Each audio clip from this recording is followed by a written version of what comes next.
Such cute wait staff. If only you were on the menu. I'm kidding. Anyway, it's nice to see you again. And it looks like you still remember me. That's a good sign. What? Are you surprised to see me so soon? I know the party we met at was only last night, but I work best under pressure. We had a lot of fun, and I just needed to see you again as quickly as possible. You ask some silly questions. You remember who I am, so you know the resources at my disposal. That's how I found you. I had my people look into you after I left the party. So I found out that you work at this cute cafe. I even got your shift schedule for the week. You shouldn't underestimate my persistence. Stalker. You really are a funny one. This isn't stalking. This is just called research. And it's the bare minimum for what we have ahead of us.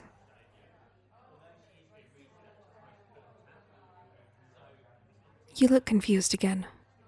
Wait. You said you remembered me, but could it be that you don't really remember last night? Well, I can't blame you. You did get blackout drunk at some point. It was a shame that we had to cut the night short so we could have you escorted home with that roommate of yours. But after what you said to me, your safety was my highest priority. Okay. I'll stop teasing and just remind you. Oh, and please have a seat while we talk. I already approved it with your manager.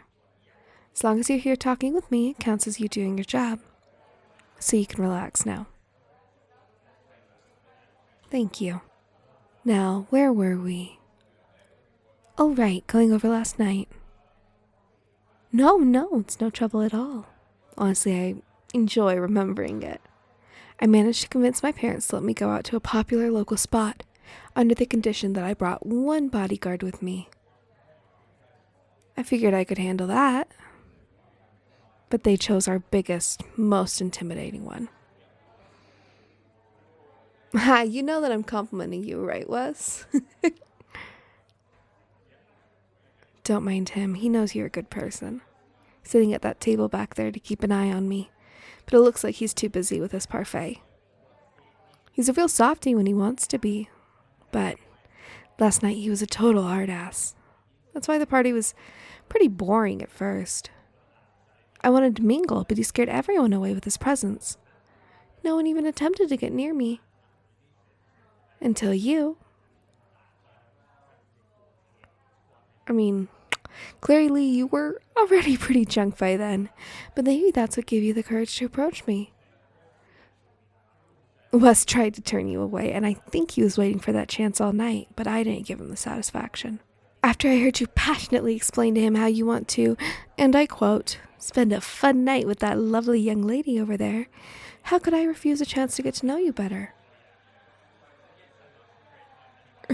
Yes, you really did say that. Hey, get your head out of your hand. Stop cringing. It's not nearly as embarrassing as you think it was, so please don't feel bad. I know you didn't mean it in a weird way. The sentiment behind your words was pure enough, at least that's how it seemed to me.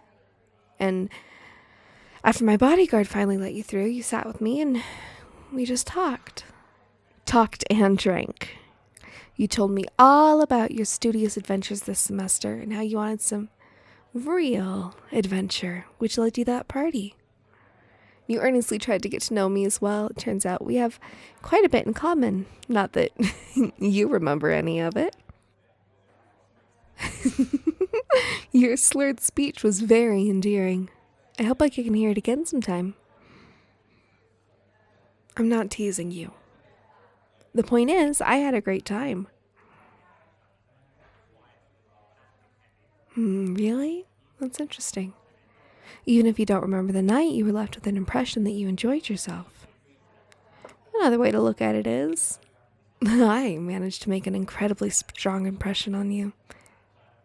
I'll take that as a compliment if you don't mind. So while we were hanging out, I got around to asking why you wanted to talk to me so badly. Do you remember what you said? I didn't think so. You looked me right in the eyes and said, "Sitting over here, hidden behind that grizzly bear, you looked about as lonely as I felt. Figured there was a chance we would both regret it if I didn't try."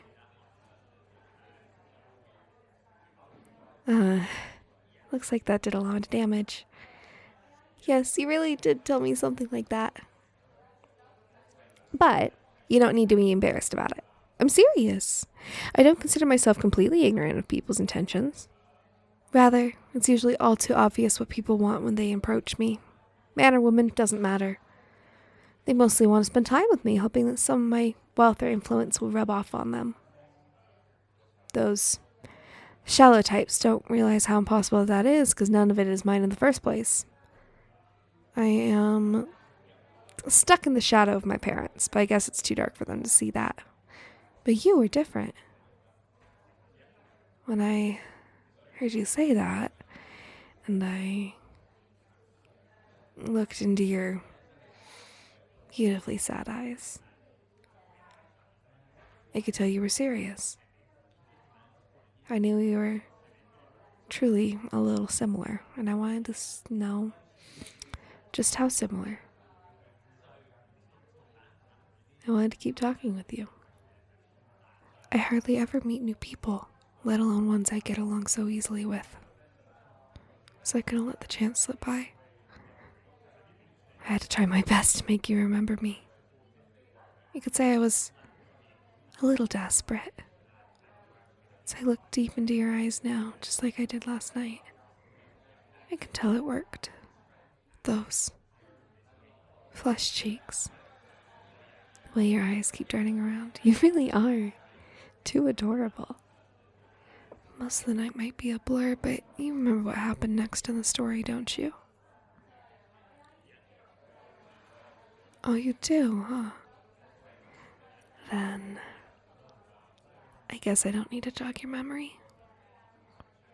But that disappointed look on your face is otherwise. I'll remind you as many times as I need to.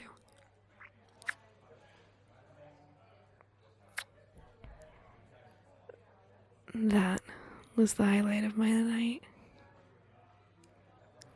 But you passed out shortly after, so I couldn't enjoy it as much as I wanted.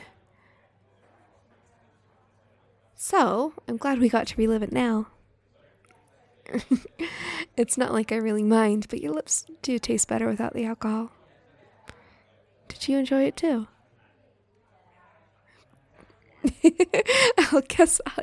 I'll ask again later when you're able to speak English again.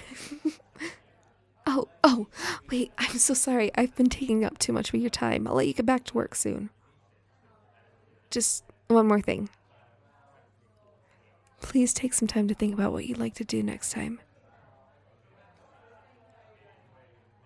Huh? It wasn't obvious? For our next date, cutie. We can do whatever you want. Just say the word.